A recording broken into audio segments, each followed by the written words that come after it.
Hello to all Kadigma, welcome back for my another video guys. So magpapahinga muna ako kasi parang napagod. Ganito po yung style ko guys. Ang hirap mag-isa guys. Malayo kayo sa isa't isa. Malayo ako sa asawa ko. So I hope one day na magkasama na talaga kami. Then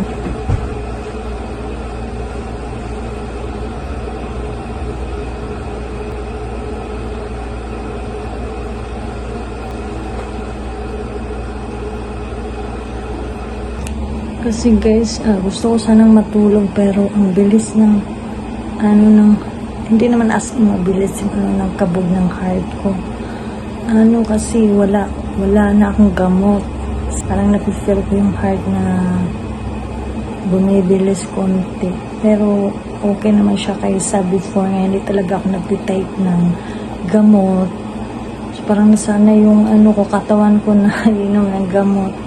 Iwan ko kung bukas pa ako bibili ng gamot eh. Then okay naman tulog ko. Buti na lang yung aircon na yan. Okay pala siya pag matagal mong gamitin, mga 1 to 2 hours lamig yung kwarto. Lang siya, unang lang siya, full siya, pero unang lamig. Yung pangalawa, malamig na talaga. So maganda. Ngayon ko lang na-discover ko mga 3 days ago. So ayan guys, parang ayan, nakatulong din yung bed. So guys, happy nga may bed ako, kahit simple lang to siya. Pwede na ako makaupo. Mabilis lang pag gusto kong bumangon. Ayan. Thank you so much Ate Angie, Kuya Arman sa pagtulong ng bed. Kasi someday sa inyo naman to. Charis. Ayan guys. Yun pa rin, nag-aantay sa inaantay. And then update ko sa asawa ko, 7 weeks na lang nandito na yung asawa ko. So ayan, may marami kaming plan pero kulang yung pera. So bakit ganun? Bakit ganun? Kasi sa iniisip sa mga tao sa mga Filipino na ang American maraming pera. Sa asawa ko guys, average lang siya. Hindi siya okay naman ako sa sinful life.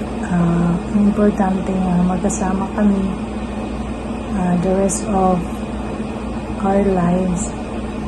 And then ayan guys, so sinara ko yun, inopen ko yung aircon kasi mga bata as in maiingay. Anong oras na ngayon? Mag-alas 2:12 p.m.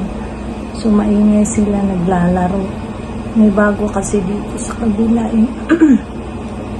dalawa maingay, mas lalo na yun doon yung anak ng caretaker, parang nagkaanuhan sila. So maingay sa labas. So inopen ko lang aircon, sinara kong pintuan, pero kunti naririnig ko sila. So as in maingay talaga. And then taste lang muna kasi in the right time. Hindi naman talaga ako forever dito na mag-stay dito sa apartment. So, pagsamantalang lang. So, tiis-tiis muna. So, ayan guys.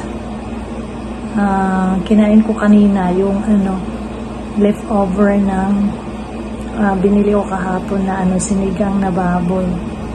Nagluto lang ako ng rice. Yung may sabaw. Minix ko lang. And then, okay naman, masarap yung